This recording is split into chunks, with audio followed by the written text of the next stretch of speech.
John chapter 19. Then Pilate therefore took Jesus and scourged him. And the soldiers platted a crown of thorns and put it on his head. And they put on him a purple robe, and said, Hail, King of the Jews! And they smote him with their hands. Pilate therefore went forth again, and saith unto them, Behold, I bring him forth to you, that ye may know that I find no fault in him. Then came Jesus forth, wearing the crown of thorns and the purple robe. And Pilate saith unto them, Behold the man. When the chief priests therefore and officers saw him, they cried out, saying, Crucify him, crucify him. Pilate saith unto them, Take ye him and crucify him, for I find no fault in him. The Jews answered him, We have a law, and by our law he ought to die, because he made himself the Son of God. When Pilate therefore heard that saying, he was the more afraid, and went again into the judgment hall, and saith unto Jesus, Whence art thou? But Jesus gave him no answer. Then saith Pilate unto him, Speakest thou not unto me? Knowest thou not that I have power to crucify thee, and have power to release thee? Jesus answered, Thou couldst have no power at all against me, except it were given thee from above. Therefore he that delivered me unto thee hath the greater sin. And from thenceforth Pilate sought to release him. But the Jews cried out, saying, If thou let this man go, thou art not Caesar's friend. Whosoever maketh himself a king speaketh against Caesar. When Pilate therefore heard that saying, he brought Jesus forth, and sat down in the judgment seat in a place that is called the Pavement, but in the Hebrew, Gabbatha. And it was the preparation of the Passover, and about the 6th hour. And he saith unto the Jews, Behold your king. But they cried out, Away with him,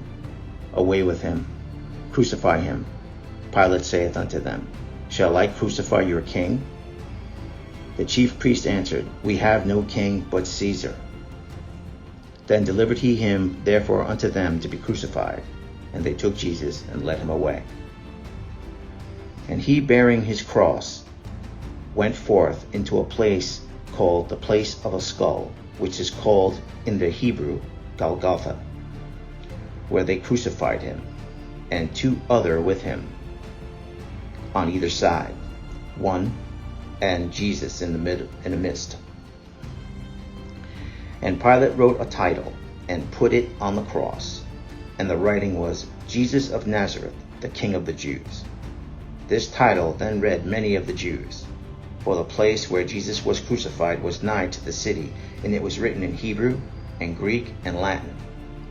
Then said the chief priests of the Jews to Pilate, Write not the King of the Jews, but that he said, I am the King of the Jews.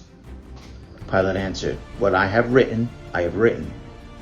Then the soldiers, when they had crucified Jesus, took his garments and made 4 parts, to every soldier a part, and also his coat.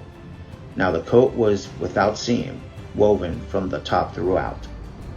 They said therefore among themselves, Let us not rend it, but cast lots for it, whose it shall be, that the scripture might be fulfilled, which saith, They parted my raiment among them.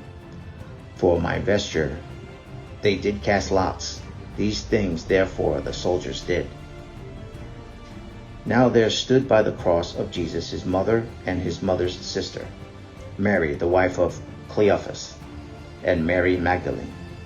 When Jesus therefore saw his mother and the disciple standing by, whom he loved, he saith unto his mother, Woman, behold thy son. Then saith he to the disciple, Behold thy mother. And from that hour that disciple took her unto his own home. After this, Jesus, knowing that all things were now accomplished, that the scripture might be fulfilled, saith, I thirst.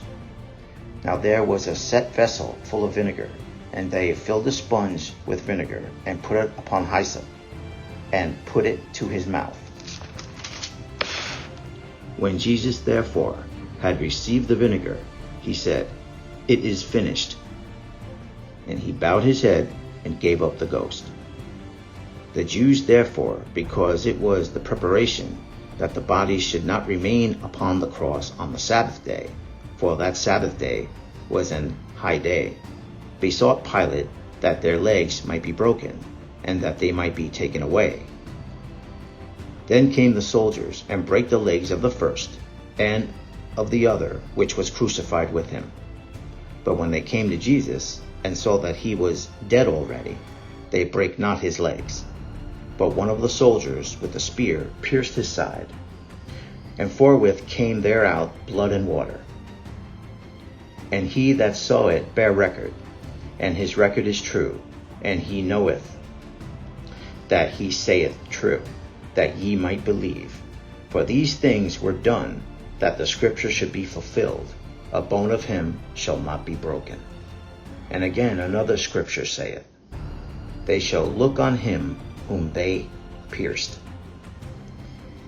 And after this, Joseph of Arimathea, being a disciple of Jesus, but secretly, for fear of the Jews, besought Pilate that he might take away the body of Jesus. And Pilate gave him leave. He came therefore and took the body of Jesus. And there came also Nicodemus, which at the first came to Jesus by night, and brought a mixture of myrrh and aloes, about 100 pound weight. Then took they the body of Jesus, and wound it in linen clothes with the spices, as the manner of the Jews is to bury. Now in the place where he was crucified there was a garden, and in the garden a new sepulchre, wherein was never man yet laid. There laid they Jesus therefore because of the Jews' preparation day, for the sepulchre was nigh at hand.